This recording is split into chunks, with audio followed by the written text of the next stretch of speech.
Hello, everybody. I'm Will. And I'm Kristen. And this is So I'm Watching Upload, Season 2, Episode 5. Mind Frisk. On that note, Yeah. So apparently it was a side effect of the Lud's cyber attack. Mm-hmm.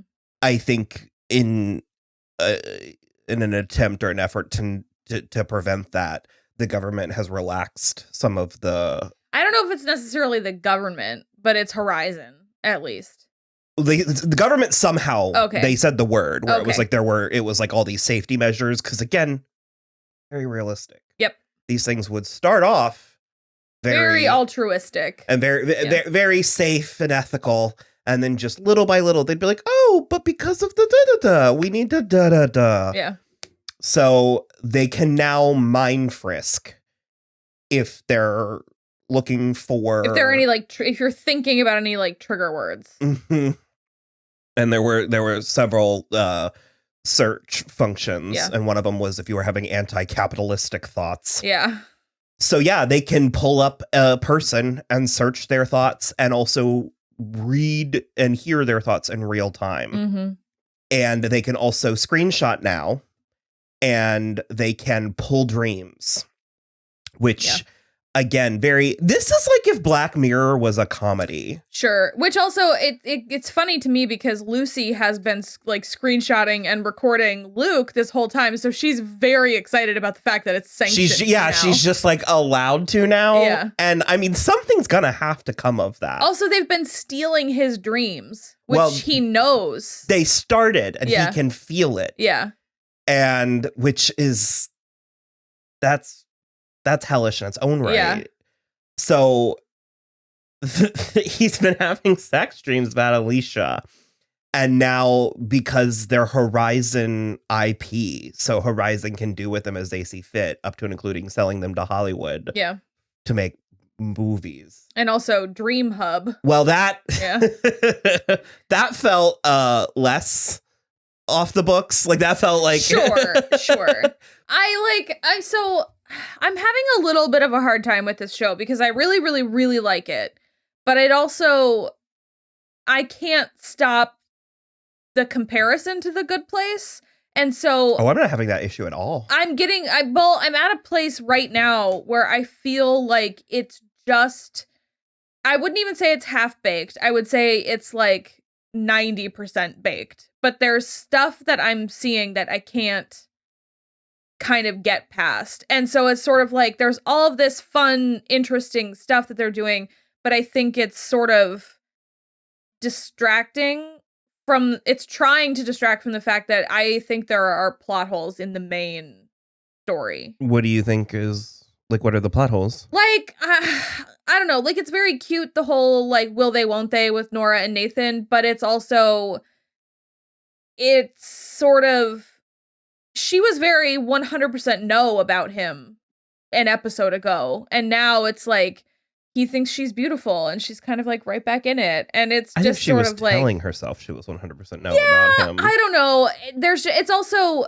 if history's any indication, I'll be where you are next episode. Sure. But I'm also sort of like all of a sudden now, like I've been mildly suspicious of David Choke. Like I've been sort of like, there's probably something going on. But now I almost wonder if he uploaded himself as soon as Nathan got uploaded. I mean, I think that's part of the story. No, I know, but it's like very out of nowhere feeling because he is in cahoots with Cannerman, with Mr. Cannerman. Somehow, we don't know how, though. And he's in cahoots with Dr. Curdle Jr., the assassin. There was a still secret element that we didn't know. So this is what I wasn't understanding from like the first four. Yeah. And it's Choke was the secret element. He's the missing link. Yeah. So it's like... but I feel like he can't be the only missing link is the issue. I don't think that they said that. I mean, that he is the only missing link. Because it's he was somewhere in cahoots with Kinnerman to the point where, and it was secret, to the point where when Nathan was going back through his memories to see if there was something he didn't notice, he was playing some game on his phone. Sort of like Candy Crush. Yeah, when Choke and Kinnerman were walking by. And because this time he was purposefully going and looking, he could zoom in and see that Choke was like, that dude saw me, you have to get rid of him. Yeah. So the mere fact that someone almost saw them together was big enough to warrant murdering that person, regardless of who they were. And so, I mean, we're getting to high. I mean, Choke is also obscenely wealthy. Yeah, like $50 billion. Beyond that, I think. But it's like, so, I mean, obviously I don't understand, but I kind of feel like the show's going to go there, going to explain it. Yeah, I mean, there's only 2 episodes left, so maybe. I mean, on one hand, I was kind of like, sweet, 7 episodes, we can get through this. But on the other hand, I'm like, I don't think that this is enough. Like, I think we are going to need, well, I feel like 7 is wrong. I feel like it either needed to be 8 or 10. Yeah. I don't know. Maybe that's part of it. I just sort of also, again, with a comparison to The New Place, and apologies. Good Place. Yes, The Good Place. I just feel like every time we had, like, there were questions in every season of The Good Place. It's not like we ran out of things we were looking for answers for, but we answered the first question before we asked the second one, kind of a thing. And this feels like we're piling questions on top of each other, and now there's only 2 episodes left to answer anything. So are you? So I do not share in your feelings, but to understand them, is it that you are afraid that they don't actually have a plan and that they're just sort of piling things on to keep it going? A little, because I'm under the impression that the things that are happening now, they already had plans for many of them in season 1. Interesting. Okay. I think they're going somewhere. I mean, I assume I hope they're going somewhere, but it does feel a little bit like Greg Daniels had less of a completed roadmap. Oh. Yeah, well, like I said, maybe I'll get there. I'm not there now, and I'm not having any issues with The Good Place because it. Now I can't think about it if it's reminding me, like I said, or it's like Black Mirror, because the thought of your dreams, A, not even belonging to you, B, being able to be taken from you, C, that they could be sold, and D, they could end up on some weird black market. Because like I don't think DreamTube was sanctioned. I don't think that's like the Pornhub version of I think this is the dark web. For sure.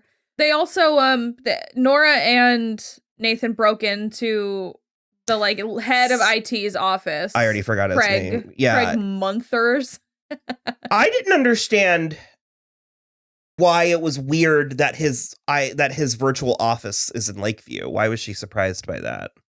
No one else. Well, not a lot of people really have a virtual office, and also it was because I think they were very specifically targeting Lakeview for the mind frisking. Well, he's in some kind of cahoots with Choke as well. Yeah. Based on so the ending was that they were broadcasting Choke's thoughts to everyone. Yeah. Okay. Which are just terrible. Just another $10,000 for public schools. It was like pre-K too. Yeah. It was like, what a waste. Why is this tart staring at me? Well, and I like that their code names are Robin Hood and Black Widow. Very cute. So, Alicia handled David, but the issue wasn't solved. They're still stealing his dreams. Luke. Yes, sorry. There's still, who's David? David Choke. David? Okay. Yeah. They're still going to be stealing his dreams, one would imagine. So, well, she had to put him to sleep though, because otherwise his memories would go crazy. Yeah. And they're trying to, because Nora and Nathan broke into his mind and all of that, she proposed him taking all of his memories that he does remember, the ones that are currently hidden in a bathhouse, and giving them to her for safekeeping. Well, no, he has them in himself. He just goes to the bathhouse because nobody will go looking for him there. Okay. His memories are still in his brain. They're not but she's suggesting taking them out, giving them to her so she can keep them safe so that he is not in danger anymore. Did they do that, or did they just propose it? I think she just proposed it. I don't think it hasn't been done yet. The mind frisking felt like it's been put on hold, or was it just, no, I guess it was just the reveal that, so that's still very much in play. And then the other weird, very strange plot was Ingrid and the baby. Someday soon really happened immediately. Well, it was like the test baby. Yeah. Where it was like she was given an entire life cycle in like a 24-hour period. It was like an endurance test, I guess. Well, no, it was more like a sprint compared to an actual baby. Well, but I mean, like endurance in that to make sure that she actually wants a baby, a toddler, a child, a teenager, like. And it was AI guy. Yeah. Who went through a real... Well, like 2 of them were a real person, but like the other 3 or 4 were just these nightmare golems. Yeah. And it was a lot. I like that he was into the buzzcocks. That was fun. That was so silly. Well, again, it's like I actually like Ingrid a lot. I feel like they were making progress with her, and now I feel like she's weirdly regressed a little bit in a way that. So that speaks to kind of my thing where I'm like, you've done, especially even in that episode in season 1 where she has a sleepover with Nevaeh. They did so much character work on her in that episode, and then after that, she was almost immediately back to like full society shrew, and she hasn't really come back down from that. Well, the point of this was she passed that first test. She does want this child. Yeah. And also because they said something, because she wanted to jump right to the end.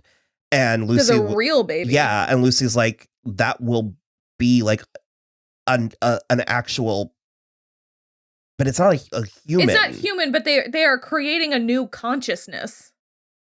There's a lot of questions about the ethics Yeah. of... And I get that that's part of the show, but yeah.